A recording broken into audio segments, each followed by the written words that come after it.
నమస్కారం city cable CPC news కు స్వాగతం. ముందుగా ముఖ్యాంశాలు. రాష్ట్రంలోని చంద్రబాబు ప్రభుత్వం క్రీడాభివృద్ధితో పాటు క్రీడాకారుల అభ్యున్నతికి కృషి. ప్రజాప్రతినిధుల క్రీడోత్సవాలలో కడప ఎమ్మెల్యే మాధవిరెడ్డి స్పష్టీకరణ.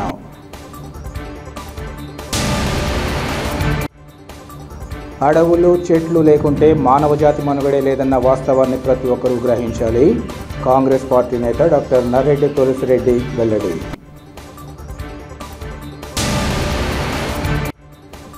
విజయవాడలోని ఎంబార్కేషన్ పాయింట్ రద్దు విషయంగా వైసీపీ నేతల విమర్శలు తగవు. హజ్ యాత్రికులకు జరుగుతున్న మేలును తెలుసుకోవాలని టీడీపీ మైనార్టీ నేతల హితవు. రాష్ట్రంలో చంద్రబాబు నాయుడు సారథ్యంలోని కూటమి ప్రభుత్వం క్రీడల అభివృద్ధికి అధిక ప్రాధాన్యత ఇస్తూ క్రీడాకారుల ఉజ్వల భవిష్యత్తుకు పాటుపడడం జరుగుతుందని కడప ఎమ్మెల్యే మాధవిరెడ్డి తెలిపారు. విజయవాడలో జరుగుతున్న ఎమ్మెల్యేలు ఎమ్మెల్సీల క్రీడా పోటీల్లో ఎమ్మెల్యే మాధవిరెడ్డి పాల్గొన్నారు. అనంతరం ఆమె మాట్లాడుతూ కడప నగరంలోని మున్సిపల్ స్టేడియంలో వివిధ క్రీడా పోటీలు నిర్వహించడం జరుగుతుందన్నారు. రాష్ట్రంలోని వివిధ ప్రాంతాలకు చెందిన క్రీడాకారులు కడపకు తరలివచ్చి క్రీడా పోటీల్లో పాల్గొంటున్నారని ఇది శుభ పరిణామమన్నారు.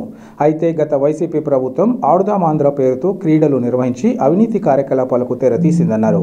అలాగే దేశ స్థాయిలో క్రీడాకారుల ఎంపిక సందర్భంగా రాజకీయాలు చోటు చేసుకుని ప్రతిభ కలిగిన క్రీడాకారులకు అన్యాయం జరుగుతోందని చెప్పారు. అలాంటి అవకాశాలకు తావు లేకుండా రాష్ట్రంలో క్రీడాభివృద్ధికి ప్రభుత్వం అన్ని చర్యలు తీసుకుంటుందని ఆమె తెలిపారు. క్రీడాభివృద్ధి కోసం ప్రస్తుతం జరుగుతున్న ఎమ్మెల్యేలు ఎమ్మెల్సీల క్రీడా పోటీలే నాందిగా నిలుస్తాయని ఆమె ఆశాభావాన్ని వ్యక్తం చేశారు. కూటమి ప్రభుత్వం మంచి ప్రభుత్వం, అన్ని మంచి శకునాలు. ఈరోజు అందరు ఎంత ఉత్సాహంగా ఉన్నారు చూడండి. అలాగనే అరేంజ్మెంట్స్ కూడా ఎంత బాగా జరిగినాయి. నాయకర్ గారు నాకే నాన్న చాలా బాగా సంతోషంగా ఉన్నారు. ఇదే స్ఫూర్తితో రాష్ట్రంలో క్రీడలకు అత్యంత ప్రాధాన్యత ఇస్తూ మాకు గత 5 సంవత్సరాల నుంచి ఉన్న ఎక్స్పీరియన్స్ ఏంటంటే క్రీడలకు ఇప్పుడు ఆడాడదాం ఆంధ్ర అని చెప్పేసి దాన్ని ఒక అవినీతి కార్యక్రమానికి వాడుకున్నారు. ఇప్పుడు నాకున్న ఎక్స్పీరియన్స్ ప్రకారం చూస్తే మా కడపలో ఒక స్టేడియం ఉంది. ఆ స్టేడియంలో హైదరాబాద్ నుంచి హైర్డ్ ప్లేయర్స్ తెచ్చి ఆడిస్తూ ఉంటారు. సో ఇది very sad and pathetic situation. ఎంత అవినీతి అంటే అక్కడ లోకల్లో ఆధార్ కార్డులు స్కూళ్ళలో చదువుతున్నట్టు అన్ని తప్పుడువి సృష్టించేసేసి హైదరాబాద్ నుంచి హైర్ చేసుకొచ్చేసి ఇక్కడ ఆడుకుంటూ ఆ క్రికెట్ దానిలో కూడా పొలిటీషియన్స్ వాళ్ళ బంధువులు దూరిపోయేసి మొత్తం పొల్యూట్ చేసేసారు. ఇప్పుడు ఇక్కడ శాసనసభ్యులతో ఈ మొదలైంది. ఈ స్ఫూర్తితో ప్రతి ఒక్క నియోజకవర్గంలోనూ ప్రతి ఒక్క ప్రాంతంలోనూ అక్కడున్న క్రీడాకారులకి ఎంకరేజ్మెంట్ ఇస్తూ వాళ్ళ యొక్క భవిష్యత్తుని బాగా తీసుకెళ్లాలనే ఉద్దేశంతో ఈరోజు ప్రభుత్వం ముందుంది. దానికి ఇదే మొదటి మెట్టు. డెఫినెట్గా రాష్ట్రంలో క్రీడాకారులకి అత్యంత ప్రోత్సాహకరంగా ఉంటుందని తెలియజేస్తారు.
అనిత వాడిని సర్వ్ చేస్తున్నారు. బాల్ త్రో చేయడానికి రెడీగా ఉన్నారు. మళ్ళీ మళ్ళీ గ్రౌండ్ అంతా ఎక్కడి నుంచి కావాలంటే అక్కడి నుంచి త్రో చేయండి. విజయవాడలోని ఎంబార్కేషన్ పాయింట్ రద్దు విషయంలో కూటమి ప్రభుత్వంపై ఆరోపణలు చేస్తున్న వైసీపీ నేతలు హజ్ యాత్రికులకు జరుగుతున్న మేలు తెలుసుకోవాలని టీడీపీ మైనార్టీ నేతలు హితవు పలికారు. కడప నగరంలో ఏర్పాటు చేసిన విలేకరుల సమావేశంలో టీడీపీ మైనార్టీ నాయకుడు జిలానీ భాషతో పాటు ఇతర ముస్లిం ప్రముఖులు మాట్లాడారు. నాడు విజయవాడలో ఎంబార్గేషన్ పాయింట్ ఏర్పాటుతో పవిత్ర హజ్ యాత్రకు వెళ్లేవారు అధిక మొత్తంలో చెల్లించాల్సి వచ్చేదన్నారు. పేద మధ్యతరగతి ప్రజలు పైసా కూడబెట్టి పవిత్ర హజ్ యాత్రకు వెళ్లేందుకు కృషి చేస్తారన్నారు. అలాంటి వారిపై పెద్ద మొత్తంలో అదనంగా చెల్లించాల్సి రావడం తలకు మించిన భారంగా మారుతుందన్నారు. ప్రస్తుతం ఎంబార్కేషన్ పాయింట్ రద్దుతో అటు హైదరాబాద్ ఇటు బెంగళూరు ద్వారా హజ్ యాత్రకు వెళ్లడం ద్వారా ఒక్కో వ్యక్తిపై 65 నుంచి 68 వేల వరకు మిగులుతుందన్నారు. ఈ విషయాన్ని విస్మరిస్తూ కూటమి ప్రభుత్వంపై ఆరోపణలు చేయడం మాజీ ఉప ముఖ్యమంత్రి అంజద్ బాషా, హజ్ కమిటీ మాజీ చైర్మన్ గౌసుల్ ఆజంకు తగదన్నారు. నాటి వైసీపీ ప్రభుత్వ హయాంలోనే తాము ఈ విషయాన్ని ప్రశ్నించామన్నారు. పవిత్ర హజ్ యాత్రకు వెళ్లే వారికి అన్ని విధాలా ఆదుకునేందుకు ముఖ్యమంత్రి చంద్రబాబుతో పాటు ఇతర ప్రభుత్వ పెద్దలు, Kadapa MLA Madhavi Reddy, TDP polit bureau సభ్యుడు శ్రీనివాసరెడ్డి తోడ్పాటు అందిస్తున్న విషయాన్ని ముస్లిం సమాజం గుర్తించాలని వారు కోరారు. ఇప్పటికైనా వైసీపీ నేత అంజద్ బాషా, ఇతర వైసీపీ నేతలు వాస్తవాలు గ్రహించాలని కోరారు. ఈ సమావేశంలో పలువురు టీడీపీ మైనార్టీ ప్రతినిధులు పాల్గొన్నారు. నిన్నటి రోజు మాజీ డిప్యూటీ సీఎం మాట్లాడుతూ మా గవర్నమెంట్ ఉన్నప్పుడు మేము ముస్లిం సోదరుల కోసము హజ్ యాత్రకు పోవడానికి విజయవాడలో ఇమ్మిగ్రేషన్ పాయింట్ పెట్టినాము. కాబట్టి ఇక్కడ మనకు అనుకూలం చేసినాము, ముస్లింలకు మేము ఎంతో మేలు చేసినాము. ఇమ్మిగ్రేషన్ పాయింట్ విజయవాడకు తెచ్చినంతవరకు వాళ్ళకి తగిన సౌకర్యాలు కల్పించినాము.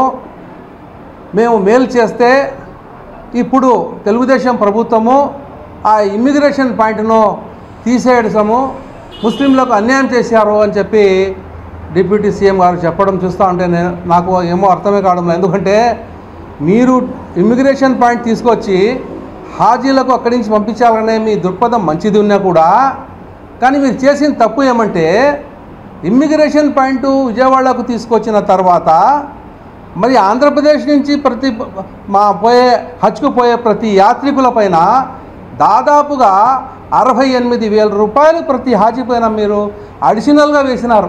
అది ఎందుకో మీకు కూడా అర్థం కాలే. ఒకనొక సమావేశం ఒక చోట నేను కూడా మీకు అక్కడ ఉండే చైర్మన్ గౌసుల్ ఆజం కూడా నేను అడిగిన, అయ్యా మీరు ఎంత అమౌంట్తో పంపిస్తున్నారు, హాజీకి ఎంత అమౌంట్ పడుతుంది అని చెప్తే కూడా ఇది మాది కాదు, సెంట్రల్ గవర్నమెంట్ది అని చెప్పడం జరిగింది. ఆయన డిప్యూటీ సీఎం అయినా, అదే రకంగా ఆయన చైర్మన్ అయినా గౌసుల్ ఆజం కూడా. మరి ఆ రోజు మేము చెప్పినాం, మొత్తం డబ్బులు కట్టింది ఎంత అయ్యా అంటే బెంగళూరు కంటే ఎక్కువ, ఒక హాజీ పైన 65,000 తీసుకున్నారు ఎక్స్ట్రా. అదే రకంగా హైదరాబాద్ నుంచి పోయే హాజీలకు వాళ్ళ దగ్గర కూడా దాదాపు 68,000 రూపాయలు మీరు ప్రతి ఒక్క హాజీ పైన ఎక్స్ట్రా కట్టడం జరిగింది. ఇది మేము ప్రశ్నించినాం ఆ రోజే. ఎందుకప్ప బెంగళూరు నుంచి పోతే తక్కువ, హైదరాబాద్ నుంచి పోతే ఒక హాజీకి తక్కువ రేటు ఉంటే, మరి మీరు విజయవాడలో ఇమ్మిగ్రేషన్ పాయింట్ పెట్టి కూడా మీరు ఎక్కువ డబ్బులు వసూలు చేస్తున్నారు ప్రతి హాజీ పైన. ఒక హాజీ మంచి మనసుతో హజ్కు పోవాలనే దృక్పథంతో వారు 100 రూపాయలు, 500, 2,000 కూడబెట్టుకొని హజ్కు పోవడానికి పెట్టుకుంటారు. వాళ్ళ దగ్గర వాళ్లకు ఒక దాదాపుగా 65 నుంచి 68,000 దేశంలోనే ప్రత్యేకంగా ఎక్కువగా పెంచింది మన రాష్ట్ర ప్రభుత్వంలోనే ఇచ్చిన వాళ్ళు కట్టడం జరిగింది. ఇది అన్యాయం అని ఆపోతే మనం చెప్పినాం. అందుకని అది మీరు చేసింది విజయవాడకు ఇమ్మిగ్రేషన్ పాయింట్ అయినా ప్రతి హాజీ పైన దాదాపు 68,000 కట్టాడే. ఇది ఎంతవరకు మీకు నచ్చింది, ఇది ఎంతవరకు మేలు జరిపినారు మీరు ముస్లిమ్స్కి అనేది నేను మిమ్మల్ని ఈ పొద్దు ప్రశ్నిస్తున్నాను. ఇప్పుడు తెలుగుదేశం ప్రభుత్వము ఇమ్మిగ్రేషన్ పాయింట్ తీసేసిందే అన్నారు.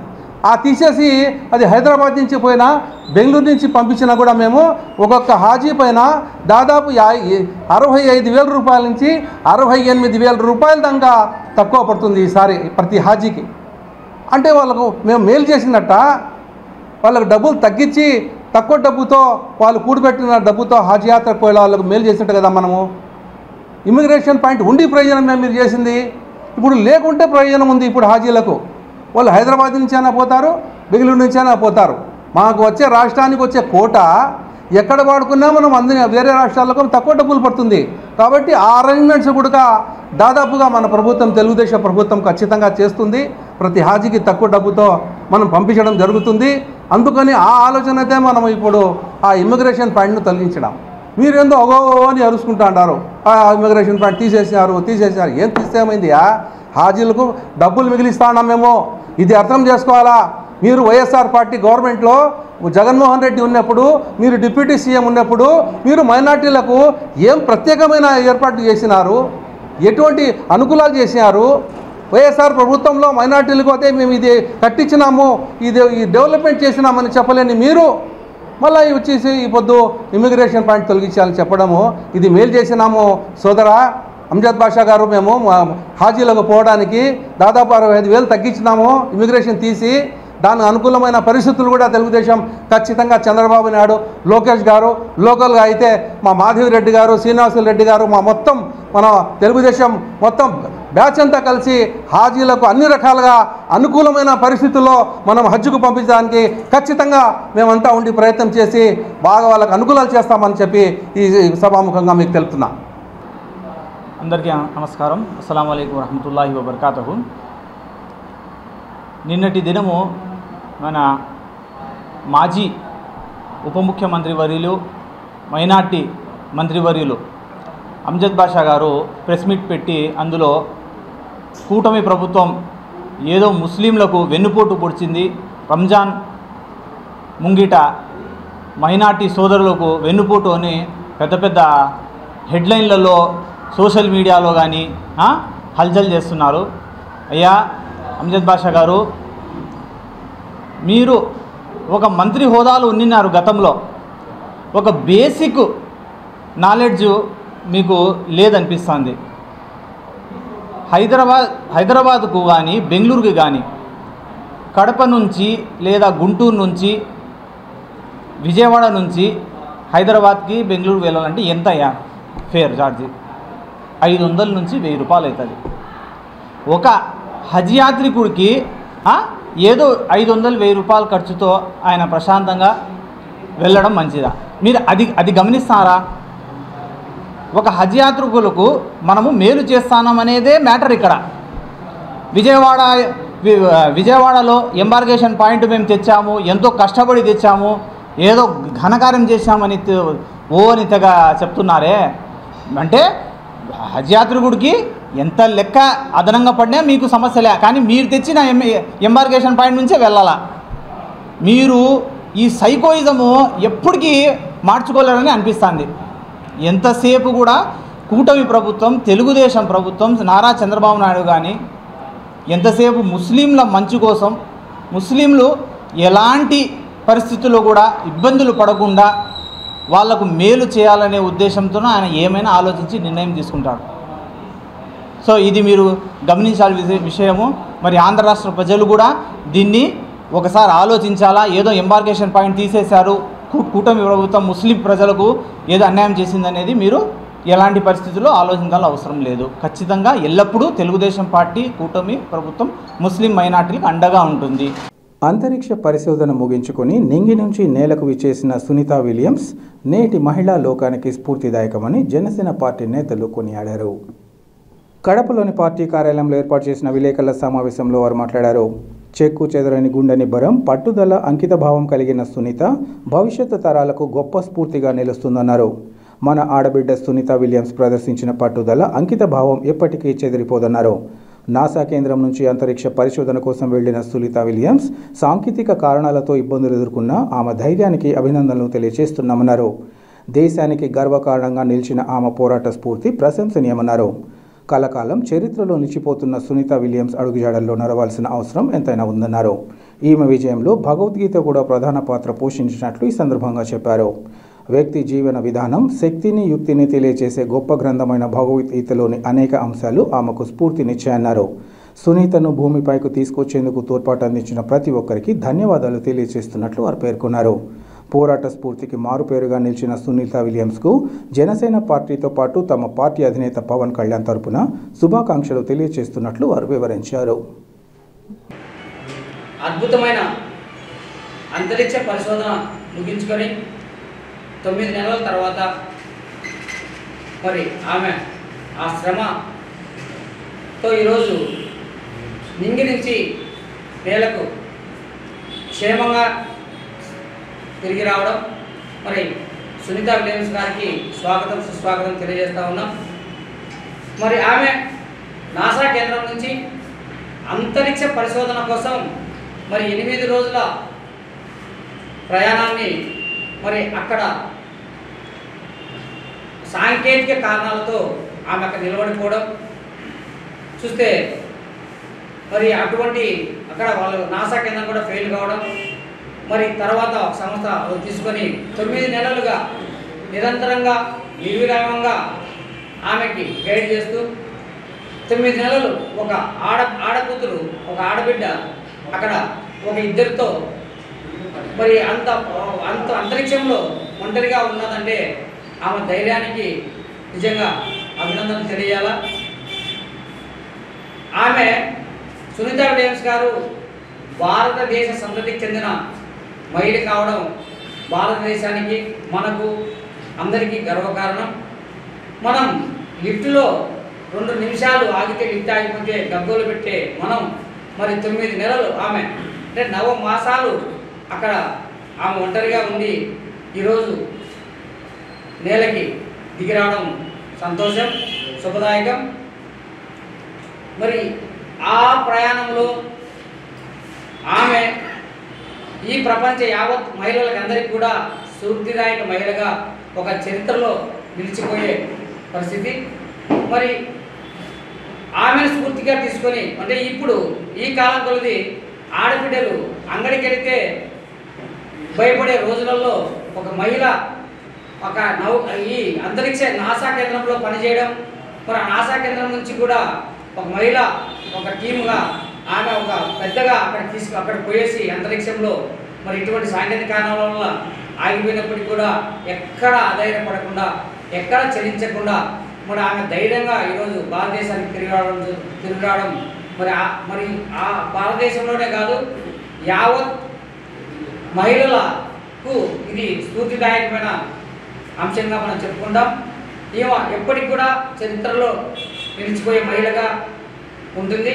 మరి అందరూ కూడా ఈమె ధైర్య సాహసాలు అయితేనేమి ఈమె స్ఫూర్తిని కూడా నింపుకొని మనకు ఉన్నటువంటి అందరు మహిళలు కూడా ఈమె అడుగుజాడల్లో ఈమె ధైర్య సాహసాలను నింపుకొని మరి మున్ముందు అందరు మహిళలు కూడా ఇటువంటి దాంట్లో పార్టిసిపేట్ చేయడానికి మరి చొరవ తీసుకోవాలని కోరుకుంటా ఉన్నాను. మరి ఆమె ధైర్య సాహసం ఆమె ధైర్యం ఎక్కడి నుంచి తెచ్చారంటే ఆమె చదువుతున్న ఒక భగవద్గీత అంటే ఈ సనాతన ధర్మంలో ఈ భగవద్గీత ఇవన్నీ కూడా ప్రతి ఒక్కరికి ఇప్పుడు మన కేంద్ర ప్రభుత్వం అయితేనే చెప్తా ఉంది భగవద్గీత అనేది పాఠ్యాంశాల్లో చేర్చాలని చెప్పేసి. మరి భగవద్గీత ఎంత శక్తివంతమైందంటే అంటే మానవునికి జీవన విధానంలో ఒక భాగం అది. మరి ఆమె ఇంత ఒక మహిళగా అంతరిక్షంలోకి వెళ్తా ఉన్నప్పుడు ఒక వినాయకుని ప్రతిమ తీసుకొని ఒక భగవద్గీతను చదువుతూ అంటే ఆ భగవద్గీత ఒక శక్తిని ఒక యుక్తిని తెలియజెప్పేది. అంటే మనిషి శక్తివంతుగా కావడానికి ఆ భగవద్గీతలు అన్ని రకాలుగా అన్ని విధాలుగా ఏర్పాటు చేసి మన పెద్దలందరూ కూడా భగవద్గీత దాని సారాంశం చేయడం జరిగింది. మరి ఆమె ఈ భగవద్గీతనే అమెరికాలో నాసా కేంద్రంలో పనిచేస్తున్నప్పుడు కూడా అంటే ఈ సైంటిజంలో ఈ సాంకేతిక పరిజ్ఞానంలో కూడా ఆమె ఒక భగవద్గీత నమ్ముకొని మరి దాంట్లో ఉండే సారాంశాన్ని ఆమె శక్తిగా మార్చుకొని అంతరిక్షంలోకి పోతూ కూడా భగవద్గీత తీసుకుపోయిందంటే మరి హిందుత్వం కానీ హిందూ ధర్మం కానీ ఎంత శక్తివంతమైందో మనం అర్థం చేసుకోవాలి. మరి ఇటువంటి సనాతన ధర్మాన్ని ఈ హిందుత్వంలో ఉన్నటువంటి విధానాన్ని మరి పవన్ కళ్యాణ్ గారు మరి ఆయన తీసుకున్న నిర్ణయం ఆయన భుజాల మీద ఈరోజు తీసుకుని వెళ్తా ఉన్నాడు. మరి భారతదేశంలో ఉన్నటువంటి అందరూ కూడా అంటే భగవద్గీత అంటే ఒక హిందుత్వమే కాదు ఒక మనిషికి జీవన విధానం తెలిపే సారాంశం ఒక భగవద్గీత. ఆ భగవద్గీత భారతదేశంలో అందరూ కూడా ఒక సునీతా విలియమ్స్ తీసుకున్నటువంటి విధానాన్ని అందరూ చేజెక్కించుకొని మరి అందరూ కూడా ఆ సారాంశాన్ని అందిపుచ్చుకొని ఒక శక్తివంతుగా ఒక ధైర్యవంతంగా ఉండాలని చెప్పి కోరుతా ఉన్నాం. ఈ భగవద్గీతను భారతదేశానికి మూలస్తంభంగా మానవుని జీవన విధానానికి మూలస్తంభంగా ఉన్నందుకు ఆ భగవద్గీత రాసిన పెద్దలందరికీ కూడా నమస్కారం తెలియజేస్తాం. మరి ఈ సునీతా విలియమ్స్ గారికి జనసేన పార్టీ తరఫున మా జనసేన అధినాయకుడు పవన్ కళ్యాణ్ గారి తరఫున శుభాకాంక్షలు శుభాభినందనలు తెలియజేస్తూ సెలవు తీసుకుంటాం. నమస్తే, నా పేరు సాయి గజల. సునీత విలియమ్స్ ఒక వీర మహిళ. వీర మహిళ అని ఎందుకన్నానంటే అంతరిక్షం నుంచి ఈరోజు దాదాపు 4577 ఆర్బిట్లని భూమిని చుట్టుకుంటూ భూగ్రహానికి చేరుకున్నారు. ఆవిడ 8 రోజుల ప్రయాణ నిమిత్తం అంతరిక్షానికి పరిశోధన నిమిత్తం వెళ్ళి సాంకేతిక కారణాల వల్ల అక్కడే స్టక్ అయినప్పటికీ ఏ రోజు ఆవిడ భయాన్ని కానీ ఆందోళనని కానీ లెక్క చేయకుండా భారత సంతతికి చెందిన ఆ వీర మహిళ ఈరోజు నేలకు చేరుకోవడం జరిగింది.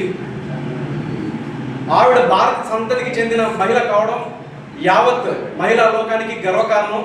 భారత జాతికే కాదు, యావత్ ప్రపంచ స్త్రీ జాతికి ఆవిడ గర్వకారణం. మరో విషయం ఏంటంటే ఆవిడ ఇది 4వ అంతరిక్ష యానం చేయడం. ఆవిడ ఒక ఇంటర్వ్యూలో చెప్పడం జరిగింది, నేను అంతరిక్ష యానం చేసేటప్పుడు నాతో ఒక వినాయకుడి ప్రతిమని అలాగే భగవద్గీతని తీసుకెళ్తానని చెప్పి, అవి కూడా ఎందుకంటే గుండె నింపడం కోసం. ఒక హైందవ ధర్మాన్ని గుండెల్లో నింపుకొని అంతరిక్ష యానం చేసిన సునీత విలియమ్స్ భారత జాతి గర్వకారణమని సగర్వంగా చెప్తున్నాం జనసేన తరఫు నుంచి. ఆవిడని ఆదర్శంగా తీసుకొని స్త్రీ జాతి మొత్తం ముందుకు వచ్చి ధైర్య సాధనాలతో వాళ్ళు అనుకున్న ఫీల్డ్లో సక్సెస్ కావాలని మనస్ఫూర్తిగా కోరుకుంటూ, ఆవిడకి జనసేన పార్టీ నుంచి మా పార్టీ అధ్యక్షుడు గౌరవ ఆంధ్రప్రదేశ్ ఉప ముఖ్యమంత్రి పవన్ కళ్యాణ్ గారి నుంచి అభినందనలు తెలియజేస్తూ సెలవు తీసుకుంటున్నాం. బంగారు బిస్కెట్ను అతి తక్కువ ధరకు విక్రయిస్తానని నమ్మించి నకిలీ బంగారాన్ని అంటగట్టిన కేసులో 1 టౌన్ పోలీసులు ఒకరిని అరెస్ట్ చేశారని ప్రొద్దుటూరు డీఎస్పీ భావన తెలిపారు. ప్రొద్దుటూరు 1 టౌన్ పోలీస్ స్టేషన్లో ఏర్పాటు చేసిన విలేకరుల సమావేశంలో డీఎస్పీ నిందితుడి వివరాలను వెల్లడించారు. పట్టణంలోని దొరసానిపల్లె రోడ్డుకు చెందిన చిట్టిబోయిన కీర్తి జనరల్ స్టోర్ నిర్వహిస్తుండగా 2 వ్యక్తులు దంపతులమని చెప్పి వారుంటున్న వీధిలో చేరారన్నారు. తాము బెంగళూరులో భవన నిర్మాణ పనులు చేస్తున్న సమయంలో బంగారు బిస్కెట్లు దొరికాయని, అందులో ఒక బిస్కెట్ను తక్కువ ధరకు విక్రయిస్తామని నమ్మబలికారు. బంగారు బిస్కెట్ మార్కెట్లో 25 లక్షల వరకు అవుతుందని, అయితే మీకు మాత్రం 5.20 లక్షలకే విక్రయిస్తామని నమ్మించారన్నారు. అనుమానం ఉంటే నాణ్యతను పరీక్షించుకోవచ్చని బంగారు బిస్కెట్ ముక్కను అందించారు. దానిని కీర్తి దంపతులు మార్కెట్లో పరీక్షించగా నాణ్యత బాగుండడంతో బంగారు బిస్కెట్ కొనేందుకు ఆసక్తి చూపారన్నారు. మరుసటి రోజు 5,20,000 రూపాయలు చెల్లించి బిస్కెట్ కొనుగోలు చేసి ఈ నెల 23వ తేదీన నగలను తయారు చేయించుకునేందుకు స్వర్ణకార్డు వద్దకు వెళ్ళగా మరుసటి రోజు 5,20,000 రూపాయలు చెల్లించి బిస్కెట్ కొనుగోలు చేసి నగలను తయారు చేయించుకునేందుకు స్వర్ణకారుడు వద్దకు వెళ్ళగా నకిలీదని తేల్చారని తెలిపారు. దీంతో మోసపోయామని భావించిన బాధితులు 1 టౌన్ పోలీసులకు ఫిర్యాదు చేశారు. ఈ నేపథ్యంలో నిందితుడు నాగేశ్వరరావు కళామందిర్ వద్ద అనుమానంతో తిరుగుతుండగా అదుపులోకి తీసుకుని విచారించగా మోసాన్ని అంగీకరించారని తెలిపారు. ఈ కేసులో నిందితుని భార్య యేసుకొండలు, తొమ్మిశెట్టి రాము, తొమ్మిశెట్టి భవానీల ప్రమేయం ఉందని డీఎస్పీ తెలిపారు. త్వరలో వారిని కూడా అరెస్ట్ చేస్తామని ఆమె వివరించారు. ఈ సమావేశంలో సిఐ రామకృష్ణారెడ్డి, ఎస్ఐ సంజీవరెడ్డి పాల్గొన్నారు. 24th ఫిబ్రవరి మనకు కంప్లైంట్ పేరు చిట్టిబోయిన కీర్తి, వైఫ్ ఆఫ్ రామకృష్ణ. వీళ్ళు కీర్తి జనరల్ స్టోర్స్ అని నడుపుతూ ఉంటారండి మన ప్రొద్దుటూరులోని. మనకు ఒక కంప్లైంట్ వచ్చింది, అది ప్రొద్దుటూరు 1 టౌన్లోని రిజిస్టర్ చేయడం కూడా జరిగింది. దీంట్లో ఏమని ఉందంటే మనకి ఒక లేడీ ఒక జెంట్ వీళ్ళిద్దరూ కలిపి బెంగళూరులోని మేము వర్క్ చేసినప్పుడు ఆ తవ్వకాల్లోని మాకు ఒక గోల్డ్ బిస్కెట్స్ దొరికింది. మీకు ఆల్మోస్ట్ ఒక్కొక్క బిస్కెట్ కాస్ట్ 25 lakhs, 250 grams ఒక్కొక్క బిస్కెట్. ఇది మేము ఓన్లీ మీకు 5.2 lakh ఇస్తాము అని చెప్పి నమ్మించారు. దీనికోసం ఎట్లా నమ్మించారు అంటే ఒక చిన్న గోల్డ్ పార్ట్ ఒకటి చిన్నది ఇచ్చి బిస్కెట్లోని మీరు కావాలంటే టెస్ట్ చేసుకోండి అని చెప్పగానే మన కంప్లైంట్ ఎవరైతే పార్టీ ఉన్నారో వాళ్ళు టెస్ట్ చేయడం జరిగింది. దాంట్లోని అది రియల్ గోల్డ్ అని తెలిసిన తర్వాత వీళ్ళు నమ్మి 5,20,000 హ్యాండ్ ఓవర్ చేశారు. దానికి ఇక్కడ కనిపిస్తున్న ఈ ఫేక్ గోల్డ్ బిస్కెట్ ఏదైతే ఉందో అది మన కంప్లైంట్ పార్టీకి ఇవ్వడం జరిగిన తర్వాత వీళ్ళు నెక్స్ట్ డే టెస్ట్ చేసుకునేటప్పటికి అది ఫేక్ అని తేలిన తర్వాత ఇమీడియట్ గా మనకి నెక్స్ట్ డే అంటే 24th వచ్చి 11 AM కంప్లైంట్ ఇచ్చారు. దాని మేరకు మనం 1 టౌన్లోని 318/4 మనం ఒక కేసు రిజిస్టర్ చేయడం జరిగింది. ఆఫ్టర్ దాట్ మనం ఇన్వెస్టిగేషన్ ప్రాసెస్ చాలా ఫాస్ట్ గా చేసాము. దాంట్లోని మన 1 town CI Ramakrishna and SIs and crime team of Kadapa వీళ్ళందరితోని కూర్చొని చూడగా సీసీటీవీ ఫుటేజ్లోని వాళ్ళు ఎవరు అని ఐడెంటిఫై చేశాము. చేసిన తర్వాత ఈరోజు మెయిన్ బజార్ ఆఫ్ కళామందిర్ దగ్గర ఒక పర్సన్ సస్పీషియస్గా తిరుగుతుండగా వీళ్ళు అని మనకు కొంచెం ఐడియా రాగానే మనం పట్టుకొని వచ్చాము. వస్తే అతని దగ్గర 4.50 lakh దొరికింది. దీంట్లోని మనం తీసుకొచ్చి ఇంట్రాగేషన్ చేయగా అతను కన్ఫెస్ చేయడం కూడా జరిగింది ఈరోజు. దాని మేరకు మనం అరెస్ట్ చేసాము. అతని దగ్గర నుంచి మనము 4.5 lakh తీసుకున్నాము, హ్యాండ్ ఓవర్ చేసుకున్నాము. అయితే దీంట్లోని మనం ఇంట్రాగేషన్ ప్రాసెస్ లో ఇంకా ముగ్గురు దీంట్లో ఇన్వాల్వ్ అయి ఉన్నారు. వాళ్ళ భార్య, బామ్మర్ది వాళ్ళ భార్య. దీనికోసం మనం కంటిన్యూస్ గా ఎఫర్ట్స్ పెడుతున్నాము. రిమైనింగ్ అమౌంట్ ఏదైతే ఉందో వాళ్ళ దగ్గర నుంచి రికవర్ చేయడం కూడా జరుగుతుంది ఇన్ ఫ్యూచర్. Thank you. అంటే వీళ్ళు మనకి ప్రీవియస్ గా కూడా వీళ్ళు అఫెన్సెస్ చేయడానికి ట్రై చేశారండి. నెల్లూరులో అవనేయండి, రాయచోటి ఇటు సైడ్ అంతా కూడా వీళ్ళు ఒక గ్యాంగ్ ఉంది. ఈ గ్యాంగ్ అఫెన్స్ చేయడానికి ట్రై చేస్తూనే ఉన్నారు, కానీ మన దగ్గర పట్టుబడ్డారు. ప్రీవియస్ అఫెన్సెస్ వాళ్ళ మీద బాడీలీ అఫెన్సెస్ మాత్రమే ఉన్నాయి, కానీ చీటింగ్ అఫెన్సెస్ అయితే ఇప్పుడు రిపోర్ట్ అయ్యింది. ఇమీడియట్ గా మనం పట్టుకోవడం కూడా జరిగింది. అడవులు చెట్లు లేకుంటే మానవ జాతి మనుగడే లేదన్న వాస్తవాన్ని ప్రతి ఒక్కరూ గ్రహించాలని కాంగ్రెస్ పార్టీ సీనియర్ నేత నర్రెడ్డి తులసిరెడ్డి పేర్కొన్నారు. ప్రపంచ అటవీ దినోత్సవం సందర్భంగా ఈరోజు వేంపల్లిలో కాంగ్రెస్ నాయకులు మొక్కలు నాటే కార్యక్రమాన్ని చేపట్టారు. ఈ సందర్భంగా తులసిరెడ్డి మాట్లాడుతూ అడవులు చెట్ల ప్రాముఖ్యతను ప్రజలకు అర్థమయ్యే విధంగా చెప్పడమే ఈరోజు ఉద్దేశమన్నారు. చెట్లు మనిషికి అవసరమైన ప్రాణవాయువును ఉత్పత్తి చేస్తాయని, అదే సమయంలో మనుషులు వదిలే బొగ్గు పులుసు వాయువును గ్రహిస్తాయన్నారు. చెట్లు ఉత్పత్తి చేసే ఆక్సిజన్ ఓజోన్ పొరలాగా ఏర్పడి సూర్యరశ్మిలో ఉన్న నేల రోహిత కిరణాన్ని, అంతేకాకుండా చెట్లు మానవునికి కాయలు, పళ్ళు, విత్తనాలు, కలప, వెదురు, ఔషధాలు తదితరాలు ఇస్తాయన్నారు. భారతీయ నాగరికత అంతా అడవుల్లోనే పుట్టిందని, ఋషులు మునులు అడవుల్లో తపస్సు చేసి జ్ఞానాన్ని సమర్పించారని తెలిపారు. మొత్తం భూభాగంలో 33% అడవులు ఉండాల్సి ఉండగా మన దేశంలో కేవలం 19% మాత్రమే అడవులు ఉన్నాయన్నారు. అడవుల విస్తీర్ణాన్ని పెంచాల్సిన అవసరం ఎంతైనా ఉందని ఈ సందర్భంగా పిలుపునిచ్చారు. ఈరోజు ప్రపంచ అటవీ దినోత్సవం 1971లో ఐక్యరాజ్య సమితికి చెందినటువంటి FAO food and agriculture organisation వారు మార్చి 21ని ప్రపంచ అటవీ దినోత్సవంగా ప్రకటించడం జరిగింది. దీని ముఖ్య ఉద్దేశం అడవుల యొక్క ప్రాముఖ్యత, చెట్ల యొక్క ప్రాముఖ్యత ప్రజలకు తెలియచేయడం దీని ముఖ్య ఉద్దేశం. ఒక్క మాటలో చెప్పాలంటే చెట్లు లేకుండా పోతే, అడవులు లేకుండా పోతే మానవ జాతి మనుగడే లేదు. ఒక 5 నిమిషాలు ఈ భూమి మీద చెట్లు లేవనుకుంటే కిరణజన్య సంయోగ క్రియ జరగదు, ఆక్సిజన్ ఉత్పత్తి కాదు. మొత్తం మానవ జాతి అంతా 5 నిమిషాల్లో స్మాష్ అయిపోతుంది. కాబట్టి మానవ జాతి మనుగడకే చెట్లు ఆధారం. మనకు కావలసినటువంటి ప్రాణవాయువును చెట్లు ఉత్పత్తి చేస్తాయి.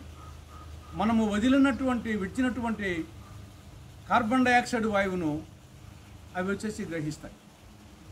మనకు అవసరమైంది మనకి ఇస్తాయి, మనకు అవసరం లేనిది అవి గ్రహిస్తాయి. అది చెట్ల యొక్క గొప్పతనం. ఈ ఆక్సిజన్ తర్వాత అది ఓజోన్గా మారి పైన ఓజోన్ అనే ఒక పొర ఏర్పాటైంది. ఆ ఓజోన్ పొర ఉన్నందువల్ల సూర్యరశ్మి కిరణాలు, అల్ట్రావైలెట్ రేస్ డైరెక్ట్గా మానవ శరీరం మీద పడితే క్యాన్సర్ వస్తుంది. కాబట్టి శరీర జబ్బులు, చర్మ వ్యాధులు రాకుండా ఈ యొక్క ఓజోన్ పొర కాపాడుతూ ఉంది. మనిషికి కావాల్సిన సమస్తము అడవులు ఇస్తాయి, చెట్లు ఇస్తాయి. కాయలు ఇస్తాయి, పండ్లు ఇస్తాయి, విత్తనాలు ఇస్తాయి, ఆక్సిజన్ ఇస్తుంది, వెదురు ఇస్తాయి, ఔషధాలు ఇస్తాయి. కాబట్టి మానవునికి కావలసిన అన్నిటిని కూడా చెట్లు మనకు ఇస్తాయి. కాబట్టి అటువంటి చెట్లను రక్షించుకోవాల్సిన అవసరం ఎంతైనా ఉంది. మన నాగరికత అంతా, భారతీయ నాగరికత అంతా అడవుల్లోనే పుట్టింది. మన ఋషులు, మునీశ్వరులు అరణ్యాల్లో తపస్సు చేసి జ్ఞానాన్ని సముపార్జించి భావి తరాల వారికి ఇచ్చారు. త్రేతాయుగంలో సీతారాములు 14 సంవత్సరాల పాటు అరణ్యవాసం చేశారు. ద్వాపర యుగంలో పాండవులు 12 సంవత్సరాల పాటు అరణ్యవాసం చేశారు. కాబట్టి భారతీయ సంస్కృతికి చెట్లకు, అడవులకు ఒక అవినాభావ సంబంధం ఉంది. కాబట్టి చెట్లను రక్షించుకోవడం, నాటడం అనేది మనందరి కర్తవ్యం. మొత్తం భూగోళంలో 33% చెట్లు ఉండాలి, అడవులు ఉండాలి. కానీ దురదృష్టవశాత్తు మన దేశంలో, మన రాష్ట్రంలో కేవలం 19% మాత్రమే ఉన్నాయి. కాబట్టి ఈ శాతాన్ని పెంచాల్సినటువంటి అవసరం ఎంతైనా ఉంది.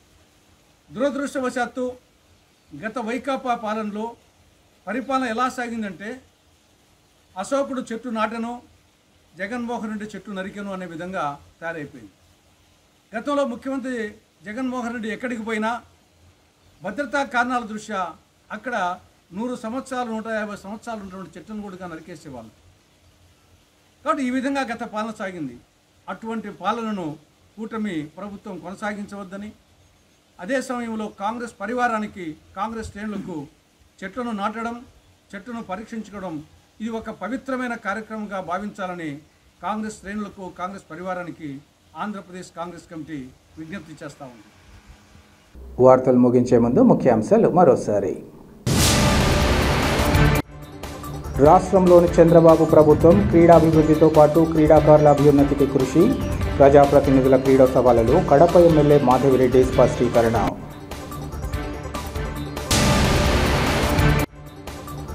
అడవులు చెట్లు లేకుంటే మానవజాతి మనుగడే లేదన్న వాస్తవాన్ని ప్రతి ఒక్కరూ గ్రహించాలి. కాంగ్రెస్ పార్టీ నేత డాక్టర్ నర్రెడ్డి తులసిరెడ్డి వెల్లడి.